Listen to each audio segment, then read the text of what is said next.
क्या हुआ जब पहली बार कर्ण से हुआ अर्जुन का सामना। पहले युद्ध में कौन विजयी हुए, कर्ण या अर्जुन? आज के इस वीडियो में इस बारे में जानेंगे, लेकिन इससे पहले चैनल को सब्सक्राइब जरूर करें और बेल आइकन दबाना मत भूलें। द्रोणाचार्य कौरवों और पांडवों को अस्त्र विद्या सिखाते थे।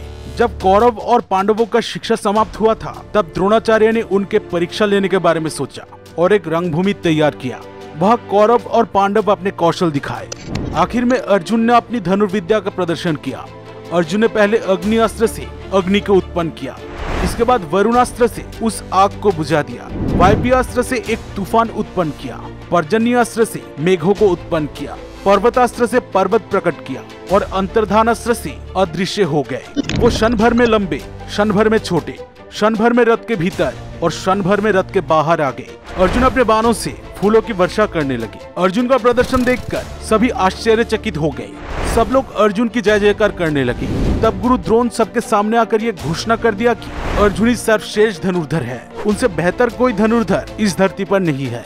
द्रोणाचार्य की ये बात सुनते ही रंगभूमि तालियों के गड़गड़ाहट से गूंज उठा। लेकिन तब वहाँ पर एक ललकार सुनाई दी। वह कवच कुंडल पहनकर एक योद्धा आ पहुंचा। उसका पराक्रम सिंह के समान और तेज सूर्य के समान था। वो योद्धा और कोई नहीं, सूर्यपुत्र कर्ण ही था। उनको देखकर रंगभूमि के सारे लोग आश्चर्यचकित हो गए। रंगभूमि में आते ही कर्ण ने गुरु द्रोण और कृपाचार्य को प्रणाम किया। इसके बाद अर्जुन ने जो कर्तव्य दिखाया था, कर्ण ने बहुत ही आसानी से वो सब कर दिखाया। इसके बाद कर्ण ने अपना धनुष उठाकर ऐसे कौशल दिखाए जिसे देखकर सभी कर्ण की जय जयकार करने लगे। ये देखकर अर्जुन का शीश लज्जा से झुक गया। कर्ण के प्रदर्शन से अर्जुन बहुत क्रोधित हो उठे और कर्ण को बोले, जो बिन बुलाए आते हैं और बात करते हैं, उनका जो हश्र होना चाहिए, मेरे हाथों मर के तुम्हारा वही हश्र होगा। तब अर्जुन को जवाब देते हुए कर्ण ने कहा, ये रंगभूमि सबके लिए समान है। बालक, साहस है तो अपने बाणों से बात करो। आज तुम्हारे गुरु के सामने ही तुम्हारा सर धड़ से अलग कर दूंगा। इसके बाद कर्ण और अर्जुन दोनों ही युद्ध के लिए तैयार हो गए। दोनों के युद्ध के लिए तैयार देखकर रंगभूमि के दर्शक दो भागों में बंट गए। एक भाग कर्ण का पक्ष लिया तो दूसरा भाग अर्जुन का पक्ष ले लिया। तब इंद्रदेव अपने पुत्र अर्जुन के सिर पर बादलों से छाया देने लगे और सूर्यदेव अपने किरणों से कर्ण को प्रकाशित करने लगे। इस दौरान कर्ण का कवच और कुंडल को देखकर माता कुंती कर्ण को पहचान गई।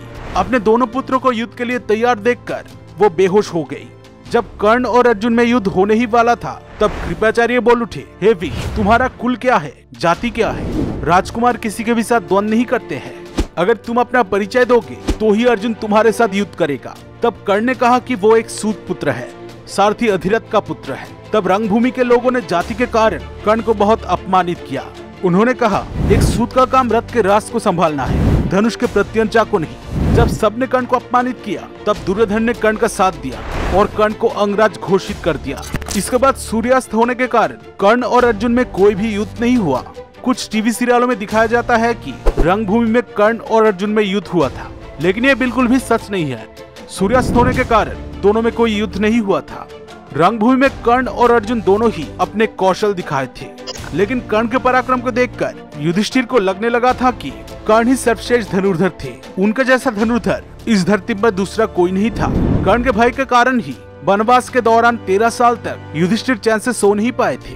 वनवास के बाद अगर कौरव और पांडवों में युद्ध होगा तो पांडव कैसे कर्ण का सामना करेंगे, ये सोचकर युधिष्ठिर को नींद नहीं आती थी। इससे ये साबित होता है कि रंगभूमि में कर्ण ही विजयी हुए थे।